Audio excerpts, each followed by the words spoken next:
안녕하세요. 소아청소년과 전문의 육아멘토 닥터 달입니다. 오늘은 아이들의 기억에 대해서 이야기를 나눠보도록 하겠습니다. 어머니들이 아이들을 데리러 어린이집이나 유치원을 갔다 와서 이야기를 할 때 오늘 어떤 일이 있었니? 하고 물어보면 아이들이 아무 일 없었는데? 아무것도 안 했어. 그냥 놀았어. 라고 대답하는 경우가 많습니다. 근데 어머니는 어린이집에서 준 목록표를 보고 이제 알죠. 어린이집에서 오늘 어떤 일을 했고 무엇을 했고 했는데 아이가 물어보면 아무것도 안 했다. 그러면 약간 이상하죠. 어머니하고 이야기하기 싫은가? 아니면 어린이집이 재미가 없어서 그런가? 이렇게 생각할 수가 있습니다. 사실은 그런 게 아니고요. 아이들의 기억의 방식이 우리와 다르기 때문입니다. 우리 아이들이 뇌가 계속 자라간다는 것은 이전 편에도 제가 말씀드렸는데요. 아이들은 3세에서 4세 사이에 뇌 자체에 어떤 큰 변화가 일어납니다. 그리고 기억 자체도 많이 변화가 일어나죠. 따라서 5세 정도가 지난 아이들은 어린이집에서 있었던 일에 대해서 구체적으로 자세하게 이야기를 해줄 수가 있습니다. 그렇지만은 만 3세 정도 된 아이들은 아직 자기가 경험한 일에 대해서 이야기를 하는 능력이 좀 떨어지기 때문에 엄마가 오늘 어린이집이나 유치원에서 어떤 일이 있었니? 라고 물어보면 대답을 잘 못하는 경향이 있습니다. 우리가 기억을 하는 방식에서는 간단하게 두 가지로 나눠서 이야기를 할 수가 있습니다. 첫 번째는 자유회상이라는 거고 두 번째는 단서를 줘서 어떤 걸 기억하는 것입니다. 예를 들면 이런 겁니다. 우리가 놀이공원을 갔을 때 주차를 하기 어려워서 가까운 곳에 주차를 하지 못하고 먼 곳에 주차를 하는 경우가 생깁니다. 그런데 나중에 이제 잘 놀고 나서 주차를 어디 했지 찾아보면 잘 생각이 안 납니다. 그런데 어머니나 아빠는 그걸 쉽게 할 수가 있습니다. 아까 우리가 들어올 때 이 공간이었는데 여기서 주차를 못하고 차들이 많았으니까 이렇게 뺑뺑이 돌다가 저쪽에 가서 저기다 주차했지. 그러니까 우리는 저쪽으로 가면 돼. 이런 것은 자유회상이라고 합니다. 성인들은 누구나 다 잘할 수 있는 능력입니다. 만 5세만 지나도 아이들은 잘할 수가 있습니다. 근데 3세 아이들은 이걸 잘 못한다고 이야기했죠. 그래서 만 3세 정도의 아이들에게는 단서를 줘야 됩니다.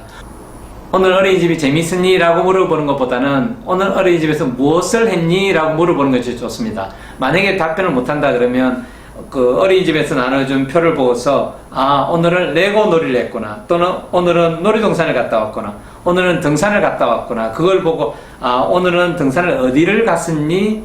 무엇을 했니? 그때 이 기분은 어땠니? 이런 식으로 물어봐야 됩니다. 그렇지 않으면 아이들은 답변을 잘 못하게 됩니다. 아이들은 이런 식으로 대화를 해야만 아이들의 기억이 좋아지고 이전 기억을 계속 가지고 있을 수가 있습니다. 우리가 공부를 잘할 수 있는 요인 중에서는 IQ라든지 절제력이라든지 교우관계라든지 또는 끈질김, 끝까지 하려고 하는 노력, 이런 여러 가지도 중요하지만은 기억도 중요합니다. 그런데 이런 기억을 확장시켜 주는 것 중에 하나가 부모님이 아이들과 대화를 하는 것입니다. 대화를 할 때 아이가 경험한 것에 대해서 그걸 다시 떠올리도록 하는 거죠. 그러면 아이들은 이 기억이 계속 남아있게 되고 기억의 능력이 점차 확장이 됩니다. 예를 들면 이런 겁니다. 만약에 아이가 에버랜드를 갔다 왔다 그러면 보통 부모님들이 하는 것은 이겁니다.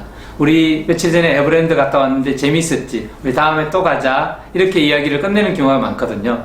근데 이렇게 하는 것보다는 우리 에버랜드에 갔을 때 무엇을 했지? 라고 물어보는 겁니다. 그러면 아이가 이제 생각을 하겠죠. 이 생각하는 능력이라는 것이 되게 중요합니다. 근데 그걸 부모님들께서 만들어줄 수가 있어요. 그러면 이제 아이가 생각하다가 잘 생각이 안 나면 어머니가 힌트를 주면 됩니다. 범버카를 탔던 것 같은데, 그러면 맞아, 우리가 범버카를 탔었어.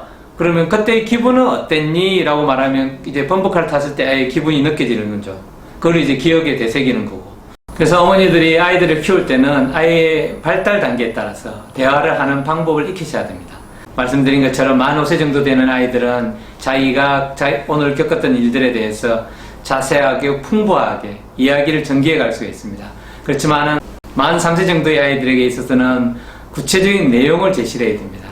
그래서 어머니가 오늘 어린이집에서 어떤 일을 했구나, 그때 너의 기분은 어땠니? 왜 그런 것을 했니? 이런 것들을 물어보면 아이들의 뇌 발달이 이루어집니다.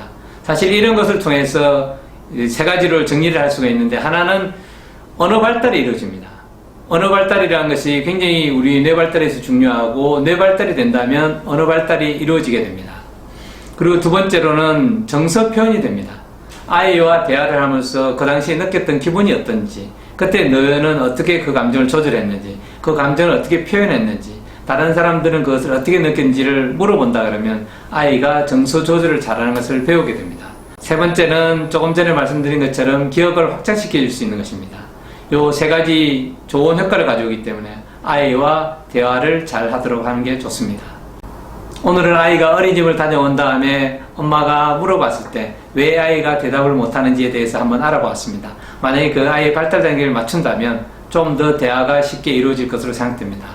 오늘 시청하신 동영상이 유익하셨다면 구독과 좋아요, 알람 설정 부탁드립니다. 감사합니다.